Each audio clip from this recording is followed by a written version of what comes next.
Hello, this is Michael Hexter, and welcome to Politics 2100 here on YouTube. So this episode I'm calling MAGA GOP is dumb, but in closer touch with the American political unconscious than smart-ass Dems. So the immediate inspiration for this train of thought was a series of interactions I had with I call him a colleague or a Twitter colleague or a collaborator in some. We're not in the same institution, and I sometimes agree with what he has to say, and vice versa on Twitter. But anyway, we're sort of we call ourselves allies, and in any case, his name is Robert Hoggett. But anyway, he was calling out. Or in a quote tweet, was laughing at and mocking Marjorie Green, who calls herself Marjorie Taylor Greene, to imitate AOC's three-letter, moniker. Anyway, in this tweet he was calling her a cretin and so forth, ignorant, and I'm not holding him out as being anything unusual among many Democrats. Okay, he has many interesting things to say. I find him someone who is to the left of. He's kind of a social democrat and interested in the Green. He was involved in the Green New Deal resolution, and he has a lot of interesting things about the law. So, I'm not, holding him up as some kind of example of, or let's say, of a particularly egregious example of what I'm talking about. But in any case, this interaction with him that I had demonstrated to me some of the problems that the Democratic Party and those aligned with it, even those to the left of the Democratic Party, have in combating fascism in the United States and the GOP MAGA fascism that is still oncoming in our society. And it might be defeated resoundingly, but right now, it doesn't look like there's a lot. It's on a knife's edge. Our democracy is on a knife's edge, and the fight against fascism is also on a knife's edge. But anyway, this tweet of Marjorie Taylor Greene says, "The Green New Deal is today's communist manifesto of the Democratic Party." The Democrat Party, okay. Sorry, let me start over. The Green New Deal is today's communist manifesto of the Democrat Party, period. It's America's last and a fool's paradise.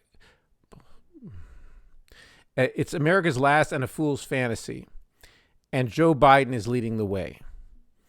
Okay, so in terms of the factual accuracy of this tweet, Bob is absolutely right that this is cretinous in terms of its diagnosis of reality, in the sense of the Green New Deal is not the Communist Manifesto. It's not being even endorsed by the leadership of the Democratic Party. There's parts of the Democratic Party that support it, and there are parts that oppose it. The parts that oppose it are those that are in the leadership of the Democratic Party, and including Joe Biden, including formerly Nancy Pelosi, and her likely heir, Hakeem Jeffries. They're against the Green New Deal, or they're at least against fighting for it if they nominally sign on to some resolution. And anyway, so that's factually incorrect, and it's not the Democratic Party doesn't embrace the Green New Deal as a whole, and it's also not a communist manifesto. It's America last and a fool's. Okay, it's America last. Okay, so in other words, rather than America first, okay, she's saying it's America last. So this is appeal to the MAGA philosophy of America first, so to speak, or the ideology of America first. and a fool's fantasy. Okay, so it's just basically saying it's foolish.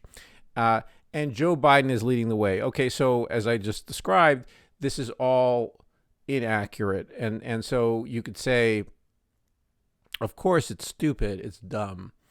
But as I was pointing out in my answer to Bob, and as I'm trying to elucidate here more generally as a phenomenon, not at all specifically to this interaction at all. So this tweet is a shot across the bow of Democrats. Now, it's not unique. In other words, this is typical of the discourse that you see on Fox News, that you see constantly being pounded by the MAGA Republicans or by the Republican Party in general against the Green New Deal. They are throwing everything they can at it. They're trying to stop it in its tracks. They're trying to stop also the Democrats in their tracks, but they're trying to hang it on the Democrats, and they're trying to make it seem like it's communism and it's anti-American, so forth and so on. And so but in me saying this, so forth and so on, I'm have a satirical tone in my voice, but it's also somewhat effective politics, or it is an effective politics to be tapping into primal fears of Americans about specifically about the Green New Deal. There's the communist fear, the fear of communism, the whole idea that it's not American, supposedly, though there was a movement among communists in the 50s or the 40s to say, that communism is 20th century Americanism.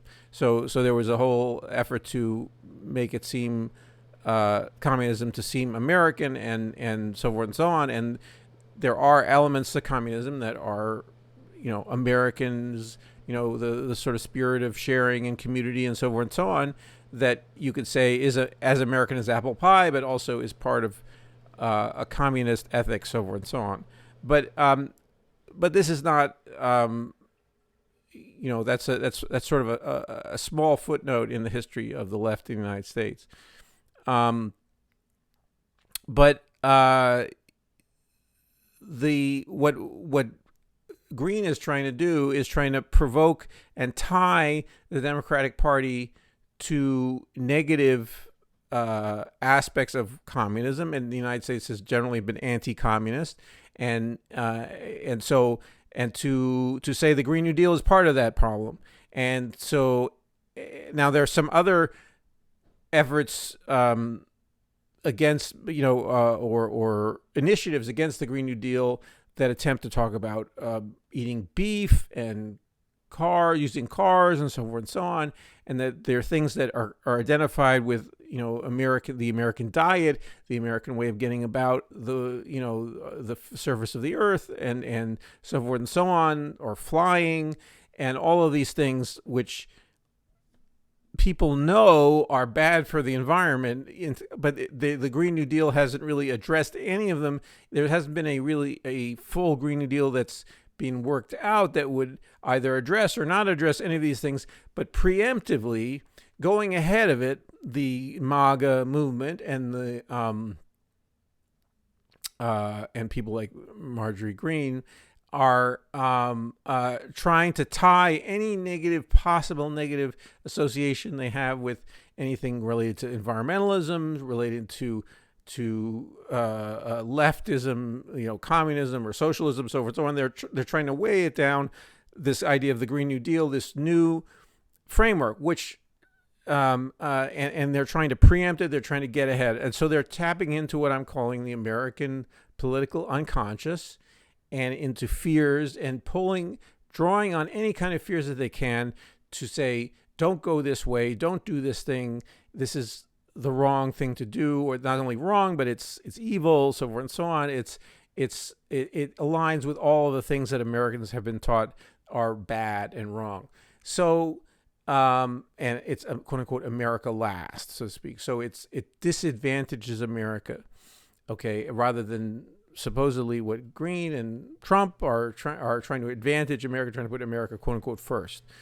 So anyway, enough of this explication of why I think this is clever politics. In other words, it's clever for them to try to weight down the Green New Deal, even though factually the Green New Deal hasn't really been worked out. So that's another thing. It's kind of a black box in a way. There are certain things that probably would be in a Green New Deal, renewable energy, energy efficiency, land use regulations, so forth and so on. Maybe even, efforts to inspire people to eat a lower carbon diet, all these things that might be part of a Green New Deal, but have never been worked out, and no one can say that they're part of it. But in any case, the whole notion of a right-thinking turn, a transition, a energy transition, a land use transition that is required by climate science, that people intuitively sort of have vague ideas about it. They've been bouncing about in different ways. That the predatory forces of the right wing are picking on those things that might trigger fears in Americans, and are saying this is your problem, or this is the Democrats, that they want to do this, they're going to do this, and even though the Democrats are not embracing it, and that is something that the current Democratic leadership does not have either one, on the level of any kind of politics, and B, on the level of environmental politics or climate-related politics. They don't have defenses against that. They are bad at tapping into what I'm calling the American political unconscious, or if not tapping into it, effectively sublimating it, so to speak, or putting a rational framework, a logical framework that taps into the streams of people's, fears and emotions and so forth and so on, and puts them to work in creating a positive program of change for America that's progressive, that solves the problems of today and the anticipated problems of in a few years' time, especially with regard to climate change, but also any number of different other problems. So a forward-looking program of using public policy to make people's lives better, that is something that the Democrats have been very poor at presenting that program to the American people, even though they make all kinds of sort of flirtations and side glances to, or side references to in order to say, well, we're better than the Republicans because we sort of care about these things. We sort of care about drug prices, so we're going to do something a little bit around the margins, or we'll sort of do a means-tested version of that. So we'll do these things that's sort of a stopgap measure, but that satisfies no one, that shows no passion for equality, for helping people in actuality, and also in this case transitioning, meaning the enormous challenge of global heating caused by human activity, and transforming our energy system, our material culture, to become a sustainable civilization. So. And that is, it's a process that is not immediate. It's not something that can be done in a year, 2 years, so forth and so on. But it requires a political program, an explanation, a positive program of public information, and then proposals that are commensurate with what one informs the public of in terms of the dangers, can be best done upon the best science, so forth and so on. So it corresponds with reality, so forth and so on. So all of these things are needed, and none of these things are done well by the Democrats on 98% of the things that they try to do. So they are a poor example of let's say, a smart aleck party that has smart alecky ideas, so forth and so on, that is using people the not the so Freud. Okay, so the Freud talked about two different processes: the primary process and the secondary process. So the unconscious is primary process. It thinks in terms of images and associations and feelings and so forth and so on. So it's pre-rational or even irrational in the sense of it doesn't it's something that according to Freud's theory is that we start out in the primary process as young babies and so forth and so on. Eventually we develop a secondary process, which is the area where people are able to rationally think and so forth and so on, and to be able to put together logical statements and so forth and so on, and create and to be consciously aware of things using language and so forth and so on. And that's the secondary process. So the Republicans are more in touch with the primary process. They're using the primary process against our secondary process abilities to solve problems. And so the Democrats, though, are cut off from the primary process. So to have an effective secondary process political program, you need to be in touch with some aspects of primary process, of the emotional well springs, and the motivations of what people would want to do to change their lives and to change society, and to have government to do that the same. The government help them do that. And so cutting off of that is, and what comes across, then we have a feckless Democratic Party that seems listless, that seems uninterested really in standing up for what one would assume to be its ideals. And there is a very specific political reasons for that. Very specific, because of the legalized corruption in U.S. politics, that both parties are dependent on the donor class, and the Republicans are able to tap into these primary process, certain aspects of what the sort of political unconscious of Americans, but they turn this into a stew of basically phony campaigns of various kinds that get people going emotionally, but that don't challenge the power, in fact, support the power of the donor class. And so they don't have any. There's almost no conflict, or there's between the MAGA Republicans and the ultra wealthy donor class and the corporate class. There are certain aspects of those classes that have some issues with them, and increasingly with global warming, there's some indications that some billionaires and so forth and so on are starting to say, well, hey, we really need to be focusing more on global warming. Because our money is not going to be worth anything in a climate chaos, a chaotic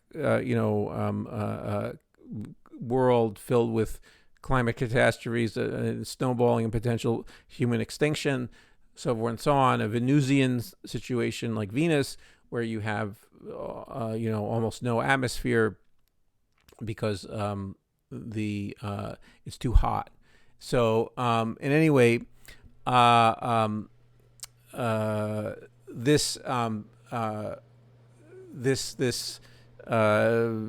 say this hasn't really kicked in yet in terms of the interest of the donor class. There's too many members of the donor class that are still intent on preserving the status quo.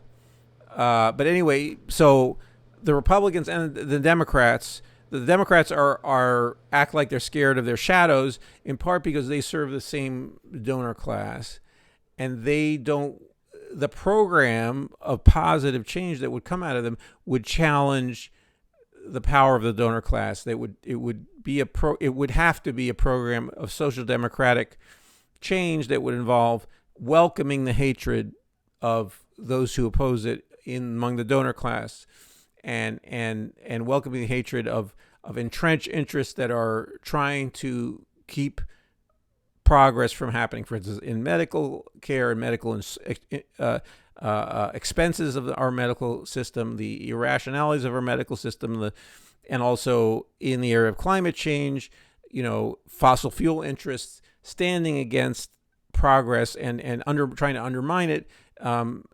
Progress being cutting emissions, cutting our dependence on fossil fuels, or eliminating our dependence on fossil fuels. And so those interests, anyway, the Democratic Party is extremely frightened, because to realize their, rationalistic, program, they would need to oppose the most powerful members, essentially the people who pull the strings of both parties. Okay, so at least a large portion of the parties. There are a fringe of Democrats, let's say Bernie Sanders, AOC, so forth and so on, who are relatively independent of those donors who might be able to oppose them, and that is a threat to those donors, and that is a challenge to the Democratic Party, and that's why the Democratic Party has been so hostile to those elements who, innocently, it would seem, are trying to realize the agenda of the Democratic Party. So they are unwanted. I want them, I want them to be more powerful than they are and more forthright than they are currently, even. But that they are within the party, even though they are seemingly realizing the dreams of that party or trying to make reality the ideals of the party, they in fact are not wanted, because to make those ideals into reality requires a confrontation with the donor class. So anyway, so to do that program, let's say, one would need to be drawing on parts of the political unconscious that are about, injustice and about greed and so forth and so on, and how greed and fighting greed and so forth and so on, so that one would be standing up for ordinary people, or for the future, or for children and so forth and so on, against the forces of greed, the forces of reaction, so forth and so on. And that program, or at least that ability to stand with that energy and with the power that might come from it, that is something that Democrats haven't embraced. So they can be picked apart by, and blood from them can be drawn by these Republicans who seem, quote unquote, dumb, but who nevertheless are sending out shots across the bow of the Democrats, telling them, we're going to call you communists, and we're going to call you, and you're going to be challenging the American way of life that people love, if you go ahead with this Green New Deal. So now let me just put a sort of a bookmark here, or put an endpoint to this, and let me just sort of presage or make a point of reality in terms of the political realities of actually executing a Green New Deal. So just a few words to that, in that area of or upon that topic.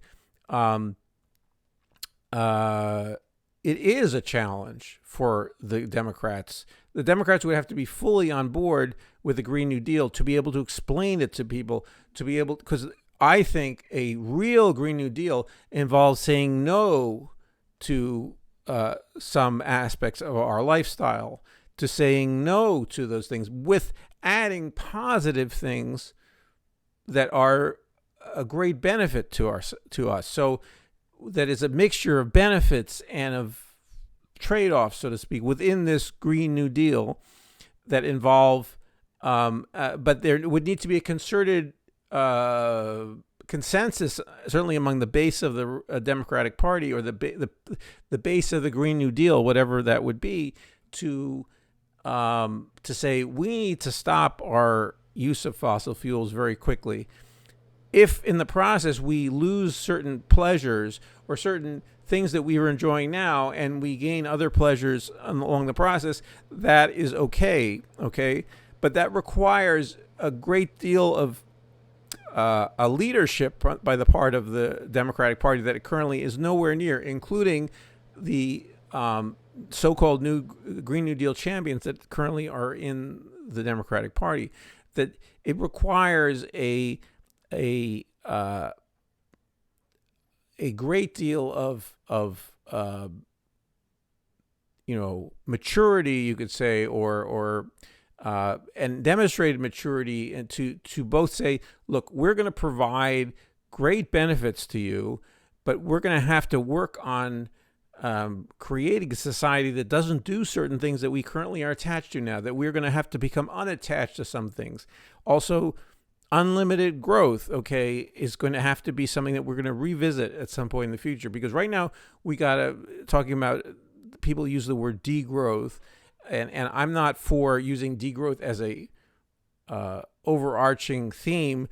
Right now, certain sectors of the economy need to be degrown extremely rapidly, while other sectors need to be grown quite rapidly, and we need to be monitoring what that process does in terms of the use of the resources of the world, because the growing part of that is also, for instance, you growing use of lithium for batteries and so forth and so on. I mean, just lithium is a symbol for all the material needs of a energy transition, a sustainable transition that requires material aspects of the world, for instance, like also wood, the use of wood, or use of fiber, let's say, to be more general. In other words, not necessarily new wood, you can waste wood, so forth and so on, or also fiber from fast-growing grasses like bamboo, so forth and so on.